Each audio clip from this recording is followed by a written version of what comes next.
राधे राधे। जय श्री कृष्णा। भगवान श्री कृष्णा श्री हरि आप सभी भक्तजनों के ऊपर अपना आशीर्वाद, अपना स्नेहाशीष बनाए रखें। आपका दिन शुभ और मंगलमय हो। श्रवण कीजिए सोमवती अमावस्या की व्रत कथा का। एक गरीब ब्राह्मण परिवार था। उस परिवार में पति पत्नी और उनकी एक पुत्री थी। उनकी पुत्री समय के गुजरने के साथ साथ धीरे धीरे बड़ी होने लगी। उस पुत्री में बढ़ती उम्र के साथ साथ सभी स्त्रियोचित सगुणों का विकास हो रहा था। वह कन्या सुंदर, संस्कारवान, गुणवान थी, परंतु गरीब होने के कारण उसका विवाह नहीं हो पा रहा था। एक दिन उस ब्राह्मण के घर एक साधु महाराज पधारे। साधु उस कन्या के सेवा भाव से अत्यधिक प्रसन्न हुए। कन्या को लंबी आयु का आशीर्वाद देते हुए साधु ने कहा कि इस कन्या के हाथ में विवाह योग्य रेखा नहीं है। तब ब्राह्मण दंपति ने साधु से इसका उपाय पूछा। कन्या ऐसा क्या करे कि उसके हाथ में विवाह योग बन जाए।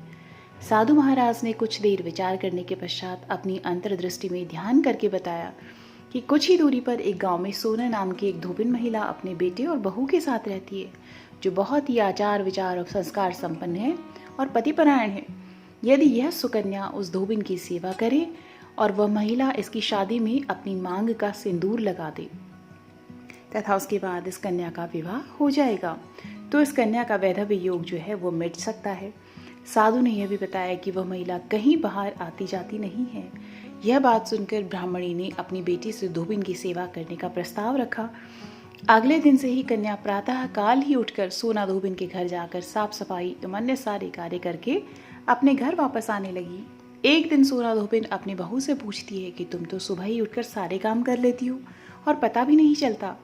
बहू ने कहा, माँ जी, मैंने तो सोचा कि आप ही सुबह उठकर सारे काम खुद ही खत्म कर लेती हो, मैं तो देर से उठती हूँ। यह सब जानकर दोनों सास बहू घर की निगरानी करने लगी कि कौन है जो सुबह ही घर का सारा काम करके चला जाता है। कई दिनों के बाद धोबिन ने देखा कि एक कन्या मुंह ढके अंधेरे में घर आती है और सारे काम करने के बाद चली जाती है। जब वह जाने लगी तो सोना धोबिन उसके पैरों पर गिर पड़ी। पूछने लगी कि आप कौन हैं और इस तरह छुपकर मेरे घर की चाकरी क्यों करती हैं। तब कन्या ने साधु द्वारा कही गई सारी बात बताई। सोना धोबिन पतिपरायण थी, उसमें तेज था। वह तैयार हो गई। सोना धोबिन के पति थोड़े अस्वस्थ थे। उसने अपनी बहू से अपने लौट आने तक घर पर ही रहने को कहा। सोना धोबिन ने जैसे ही अपनी मांग का सिंदूर उस कन्या की मांग में लगाया, सोना धोबिन का पति मर गया। उसे इस बात का पता चल गया। वह घर से निराजल ही चली थी, यह सोचकर कि रास्ते में कहीं पीपल का पेड़ मिलेगा तो उसे भंवरी देकर और उसकी परिक्रमा करके ही जल ग्रहण करेगी।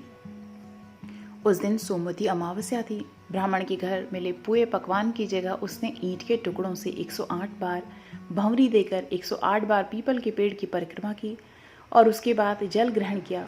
ऐसा करते ही उसका पति के मृत शरीर में वापस जान आ गई। धोबिन का पति फिर से जीवित हो उठा। तो सभी भक्तजन प्रेम से बोलिए ओम नमः शिवाय, हर हर महादेव।